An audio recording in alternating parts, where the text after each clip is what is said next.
તો જો મિત્રો, અને મસ્ત એવો નવો પોનો પણ આવી ગયો છે અને નવો ફૂલ પણ આવી ગયો છે. તો પહેલી તો કુદરતી રીતે જે આપણા ઘેર જાસૂસનો છોડ હોય છે ને, એ જ મોટામાં મોટી વાત છે. તો જો મિત્રો, દરેકના ઘેરે જાસૂસનો છોડ તો હોય જ છે અને રોપવો જ જોઈએ. આ તમે ડાળ રોપો ને તો પણ થઈ જાય છે. તો આના ઘણા બધા મિત્રો ફાયદા હોય છે. તો તમારે શું કરવાનું છે કે આવો પોનો હોય ને, પોન અને ફૂલ લઈ લેવાનો છે આપણે. આ ઘણા બધા ઉપયોગમાં કોમ લાગતા હોય છે. આપણે ભગવાનને ચડાવવા પણ કોમ લાગે છે અને બીજા પણ ઘણા બધા આના ફાયદા છે. તો ચાલો મિત્રો, શું મિત્રો તમે જાણો છો કે જાસૂસના ફૂલ અને એના પોન કેટલા ઉપયોગી છે? તો ના જાણતા હોય ને તો વિડીયો પૂરો જોજો. આજે તમને હું આની સાચી અને સચોટ માહિતી બતાવું છું. તો તમારે આનો પોન અને ફૂલ લઈ લેવાના છે અને તમારે સારી રીતે ઉગારી લેવાના છે. અને તમારા માથામાં જે નાની ઉંમરે સફેદ વાળ થઈ જાય છે ને, એને કાળા કરવામાં મદદ કરશે. અમુક લોકોને શું હોય છે કે માથામાં કેમિકલ વાળી ડાય મારે ને તો એનાથી અમને એલર્જી થતી હોય છે, આંખોમાં હોજો આવી જતો હોય છે. આવા લોકો માટે આ વિડીયો ઉપયોગી છે. તો તમારે આ પોન અને ફૂલ લઈ.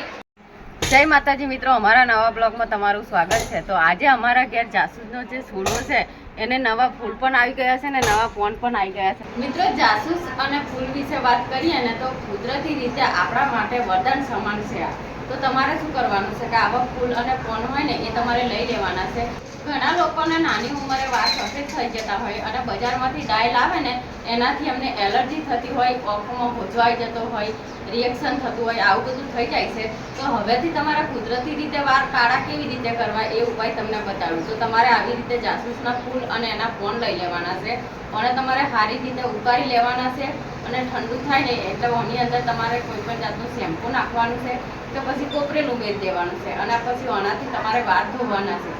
માત્ર થોડાક દિવસ તમે વાળ ધોશો ને તો કુદરતી રીતે તમારા વાળ કાળા, લાંબા અને મજબૂત થઈ જશે અને ફરી તમારે કોઈ દિવસ કેમિકલ વાળી ડાય મારવી નહીં પડે. જાસૂસની અંદર કુદરતી એન્ટીઓક્સિડન્ટ હોય છે, એના લીધે આપણને કોઈ હાનિકારક નુકસાન થતું નહીં. જાસૂસનો તમે ફેસવોશ બનાવીને તમારા ચહેરા પર લગાવો ને તો એનાથી પણ ઘણા બધા ફાયદા થાય. તો હવે તમે વિચાર કરતા હોય કે જાસૂસનો છોડ લાવો કઈથી, તો એવું જરૂરી નહીં કે એનો છોડવો તમારે ગોતવા જવું પડે. પણ ડાળખી લાવી અને તમે રોપી દો ને તો પણ તમારા 6 મહિનાની અંદર એને ફૂલ લાગતા થઈ જાય છે. તો આ જાસૂસના ફૂલ અને એના પોન ચહેરાની ચમક, વાળ લાંબા, કાળા અને ઘણા કરવામાં મજબૂત કરે છે. તો આ વિડીયોને લાઈક કરી દેજો અને ચેનલમાં નવા હોય તો સબસ્ક્રાઈબ કરી દેજો.